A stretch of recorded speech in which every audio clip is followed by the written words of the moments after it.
What's going on, you guys? Tashay Osholi, 989 Radio.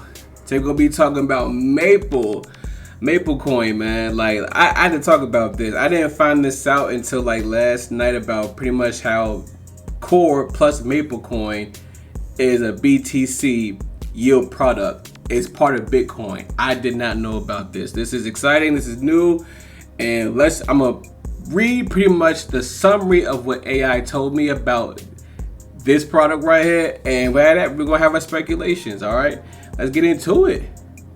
Now, Maple Finance has launched a turnkey Bitcoin yield solution powered by Core's dual staking mechanism, built specifically for institutional allocators. With historical yields of 5.6 APY paid in native Bitcoin, the product delivers real returns without wrapping, bridging, or compromising on security. Through integration with leading custodians, institutions can now earn native BTC yield with operational simplicity and no change to their custody model. For funds, family office, and corporate treasury seeking to put idle Bitcoin to work, this will change. It does. Wow. Okay, this is big. This explains pretty much like the 666% gain from 9 cents to 6 cents last month. Because if that's the case, this is a big deal. Because I took the liberty to look this up pretty much on AI, right? This is what it told me. How the process works. Deposit and secure custody, right? Client deposits their Bitcoin BTC into a Maple managed vault. The BTC is held securely with a qualified custodian like Copper or BitGo and is never moved off the Bitcoin network or lent out. So pretty much, oh wow.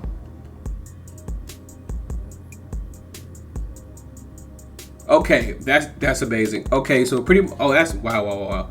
Okay, time locking for security. Maple acquires and hedges Core tokens, dual staking, Core to BC conversion. The Core rewards are earned. Maple converts them back into Bitcoin and risk management process. You'll pay. Okay, the clients time on BTC incorporating tokens. Okay, cool. So pretty much here's what happens. Since Bitcoin is pretty much like gold, right? And it won't be moved into pretty much like just any type of vault. It would have to go to a vault that is actually authorized and pretty much owned by them, like BitGo. So once it goes to BitGo, then Maple has to make his way over there to pretty much, that vault where BitGo is.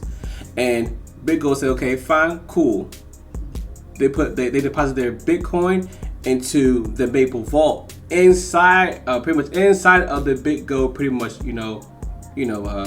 chain.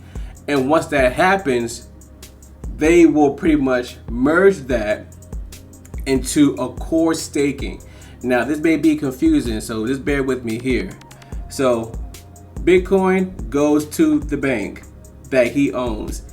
And Maple, another, pretty much like another bank, well, pretty much like a third party, goes to that bank where it goes to that bank where pretty much Bitcoin is, aka BitGo, and they merge and make a contract. Now, once that's done, Bitcoin goes into that vault, stays inside of BitGo, but they merge it into a different coin called Core tokens, because Bitcoin can only work on a Bitcoin layer 1.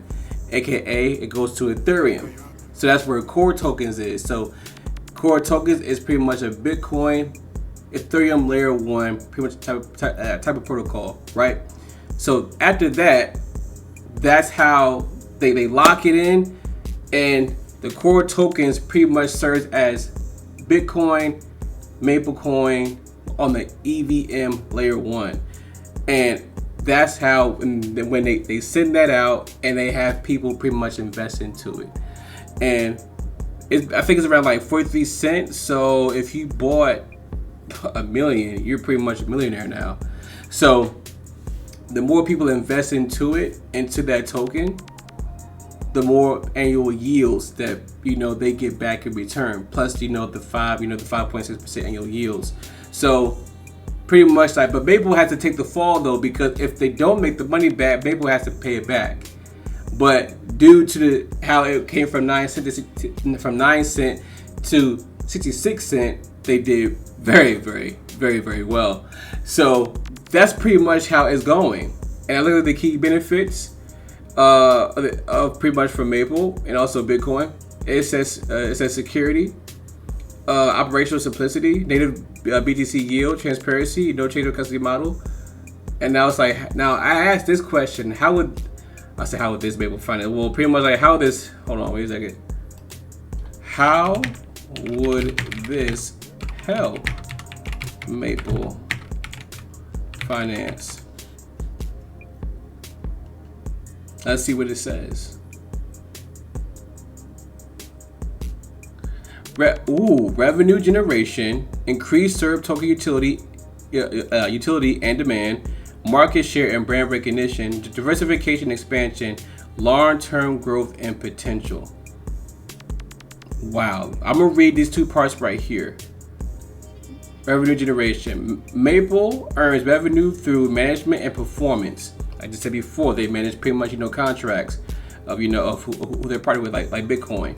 Okay, Maple earns revenue through management and performance fees charged on Bitcoin deposits. See, they charge a 0.40 management fee on BTC deposits and a 20% performance fee on any yield generated above 5% threshold.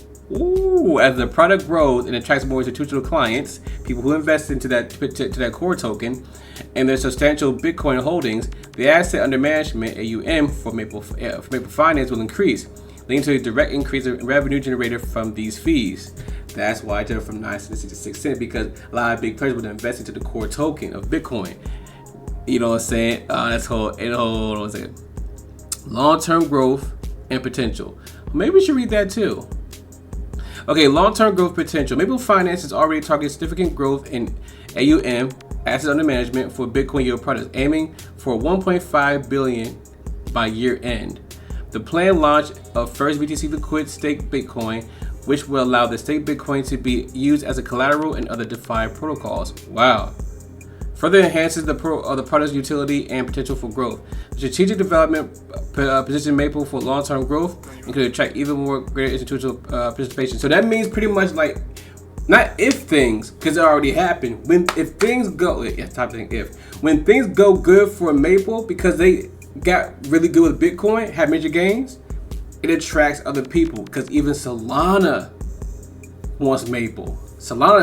Maple right now is in Solana. Now they got a contract together. So if Bitcoin approves of it, other people and other chains gonna want to get involved in, as well in it as well too. So this is really, really good. So like diversification expansion, yeah, for sure. It's gonna happen. Now, I took the liberty, look at the chart. Oh, it went up. Okay, so I was calculating that it went up. Wow. Okay, hold on. It's gonna go back up to here. Okay, let me stay focused here. Okay, so pretty much, I thought I was gonna go back down, because no way, I was wrong. It's gonna go back up and go back down. Because here's why I say it's gonna go back down, because of the buy setup, right? I thought it made this gain, so I thought it was gonna reset and go back down again. But since it already crossed this plane right here, this part right here already crossed it. Now they're just playing off of pretty much like like retail traders. Like, okay, so are they gonna buy more? They're gonna sell more. Right now, they're still buying.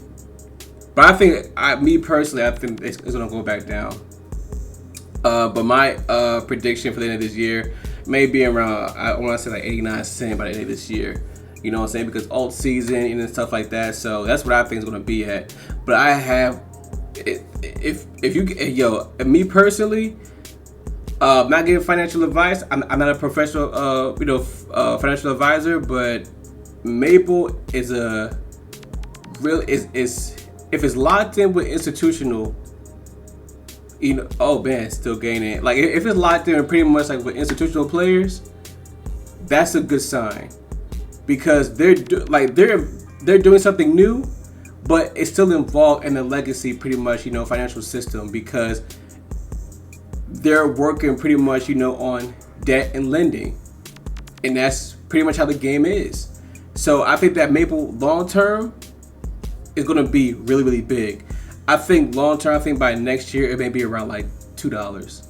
That's how I really pretty much feel about it, because like it's kind of like a third party asset under management lending company. You know what I'm saying, of money. And I like that. You know what I'm saying? And there's another one also out there too, but a little bit more different.